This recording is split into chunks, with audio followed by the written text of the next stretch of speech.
Salam sepak bola, teman-teman netizen atau warganet yang saya hormati semuanya. Selamat bergabung kembali ke konten terbaru dari channel YouTube Triple B. Dan di konten terbaru hari ini, sudah jelas dan pasti dan tentunya sesuai dengan permintaan dari teman-teman yang merupakan fans dari Persib Bandung, yaitu Bobotoh. Saya ingin membahas tentang pemain baru ke-6 yang dikontrak oleh manajemen Persib Bandung dan baru saja diperkenalkan tadi pagi. Dan seperti biasanya, ada lagi yang namanya positive movement atau momen positif yang dilakukan oleh manajemen Persib Bandung sebelum mereka memperkenalkan tambahan pemain baru mereka. Dan jika sebelumnya ada lomba mewarnai bersama ayah, maka kali ini ada kegiatan bersih-bersih. Nah, itulah yang selalu saya katakan, bahwa manajemen dari Persib Bandung sangat kreatif dalam cara memperkenalkan pemain baru. Jadi ini merupakan tren baru yang bisa juga nanti atau mungkin diikuti oleh klub-klub lainnya, dan saya pikir juga gak ada masalah kan kalau cara-cara kreatif seperti ini kan membuat para supporter itu lebih dekat ke manajemen dari klub yang mereka dukung. Tentu kalian semua yang merupakan supporter dari Persib Bandung menanti kedatangan pemain baru yang ke-6 ini. Dan banyak sekali sebelumnya rumor yang beredar bahwa pemain baru ke-6 ini kemungkinan adalah Mas P. Siapa itu Mas P? Yaitu dia, Mariano Peralta.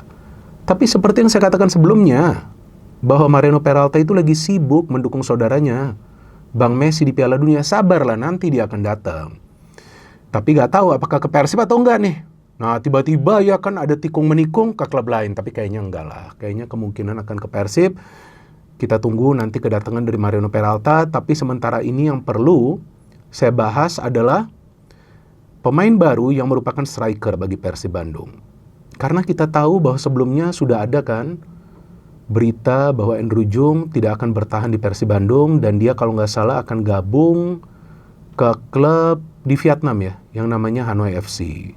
Dan saya pikir walaupun memang Andrew Jung bermain baik musim lalu dan juga mencetak banyak gol, dan kalau nggak salah dialah top scorernya ya, tapi juga diperlukan striker yang lebih fleksibel pergerakannya dan juga tentu lebih konsisten dalam urusan mencetak gol. Seperti sebelumnya ketika Persib punya David da Silva.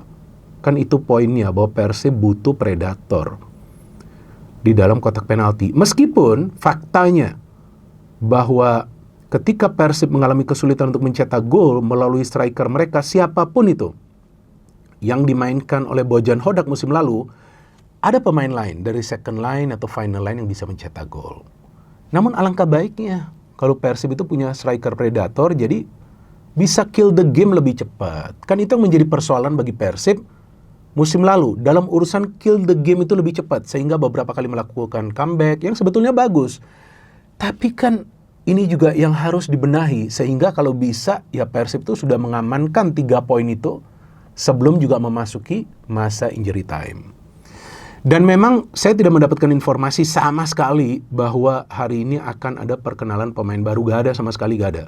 Tapi tiba-tiba tadi pagi ketika saya lagi buka media sosial saya, loh kok ada nih live dari Persib Bandung. Saya cek, oh ternyata ada perkenalan pemain baru. Dan pemain baru tersebut adalah Balsa Sekulic. Mungkin kita masih tidak familiar ya dengan nama pemain ini ya. Bahkan saya sampai harus riset dan juga menelpon kawan saya yang merupakan jurnalis senior di Inggris untuk menanyakan tentang pemain ini. Kan seperti yang saya jelaskan sebelumnya, bahwa saya kan punya teman ya, teman senior itu jurnalis independen di Inggris. Dia merupakan kontributor berita dan juga tulisan bagi beberapa media besar di Inggris yang nggak bisa saya sebut namanya. Kalau nggak saya tahu pasti kalian semua langsung akan berkomunikasi dengan dia, nanti pusing dia karena kerjaan dia juga banyak. Saya pada saat itu ke Inggris tahun 2003 dan juga 2007 tuh saya ketemu dia. Bahkan saya beberapa kali itu dengan dia mengelilingi kota London, dan memang banyaklah cerita dia tentang sepak bola Inggris ya pada saat itu ya. Dan dia juga salah satu jurnalis yang dekat dengan para pemain dari tim nasional Inggris. Saya pikir sampai sekarang juga dia dekat dengan para pemain dari tim nasional Inggris karena dia adalah jurnalis senior. Jadi saya menanyakan dia, siapa ini pemain Balsa Sekulic? Saya baru tanya nih sebelum saya buat konten ini. Kan saya harus tunggu siang, biar di sana kan pagi di Inggris. Jadi dia hanya mengatakan kepada saya bahwa Balsa ini adalah salah satu pemain baru yang menjadi bagian dari tim nasional Montenegro. Ini salah satu pemain baru yang baru menjadi bagian dari tim nasional Montenegro. Dan kenapa dia bisa menjadi bagian dari tim nasional Montenegro baru-baru ini? Dan dia bermain, kalau nggak salah baru 2 atau 3 pertandingan ya, kata teman saya itu. Di Montenegro, saya lupa 2 atau 3, tapi dia baru nih, baru membela Montenegro dan dia telah mencetak 1 gol. Kalau nggak salah di bulan Juni katanya dia ada mencetak 1 gol. Jadi memang dia adalah pemain baru yang memang diperlukan tim nasional Montenegro untuk bisa mempertajam serangan mereka. Dan Balsa ini adalah pemain yang sangat fleksibel, pemain yang punya kemampuan untuk bisa menyelinap di antara kawalan para pemain tim lawan. Dan bukan pertama kalinya Balsa akan bermain di kawasan Asia. Meskipun kita tahu bahwa Indonesia juga masuk ke kawasan ASEAN kan, dengan adanya negara-negara tetangga kita seperti Thailand, Singapura, dan lain-lain. Tapi sebelumnya dia juga pernah bermain di Korea Selatan, tapi nggak sukses di sana dia. Nah, nggak tahu juga kenapa gak sukses, bahkan dia juga cuma 1 musim. Nah, kawan saya ini belum cek juga, nanti saya tunggu nanti informasinya kenapa dia gak sukses. Tapi ya, dia kembali lagi kan ke negaranya, dan dia ternyata musim lalu tuh top skor. Jadi itu pertimbangan juga dari pelatih tim nasional Montenegro untuk memanggil dia. Ternyata dia mencetak gol. Jadi ini ya, kalau menurut saya ini bukan pemain low level ya. Ini bukan pemain kacangan atau yang biasa istilahnya kita pakai itu kaleng-kalengan, enggak. Ini memang pemain bagus. Dan saya yakin seperti yang saya katakan sebelumnya bahwa semua pemain baru yang dikontrak Persib Bandung itu pastilah ada diskusi dengan tim kepelatihan, sudah pasti. Dan dalam hal ini kita tahu pelatih kepalanya kan adalah Igor Tolic, dan ada juga kan anggota dari tim kepelatihan yang baru ya, yang akan bergabung dengan tim kepelatihan. Jadi tentu sudah ada diskusi kira-kira pemain mana, dan mungkin juga ini pemain yang direkomendasikan oleh Igor Tolic. Apalagi Igor Tolic itu kan dari Kroasia ya, dan dia dari Montenegro. Jadi Balsa ini memang adalah pemain yang sebetulnya nih, kalau saya melihat cara dia bermain, tadi saya melihat cuplikannya juga di YouTube, tapi cuplikan juga nggak bisa dijadikan patokan karena saya mencari match highlights dari timnya yang dia bela itu, belum dapat tuh. Belum dapat tadi saya cari, karena biasa saya lihat cara pemain bermain itu dari highlights timnya main. Jangan lihat dari pemainnya, kalau lihat dari pemainnya nanti ya biasa ditunjukkan yang bagus-bagus saja. Kalau sebelumnya kan saya sudah lihat tuh beberapa pemain punya cuplikan yang mereka main untuk timnya tuh kan. Saya jelasin ke teman-teman dari para pemain baru Persib. Jadi saya sudah bisa melihat, oh ini memang pemain oke nih, pemain bagus. Tapi ya intinya kalau kita lihat statistiknya bagus karena dia produktif. Tapi kan bermain di Liga Montenegro dan bermain di sini tentu akan beda total. Apalagi ketika dia sebelumnya tahun 2022 kalau nggak salah dia bermain di Korea, dan kawan saya cerita bahwa dia juga sempat mendapatkan penghargaan sebagai pemain terbaik Montenegro dari kompetisi mereka tuh. Maka itu kemudian dia mendapatkan transfer ke Korea Selatan pada saat itu. Jadi ini memang pemain yang punya kualitas. Cuma kan apakah dia bisa cepat beradaptasi di Indonesia? Nah, ini kembali lagi ke tim kepelatihan yang tentu harus membuat dia paham pertama tentang skema permainan kan.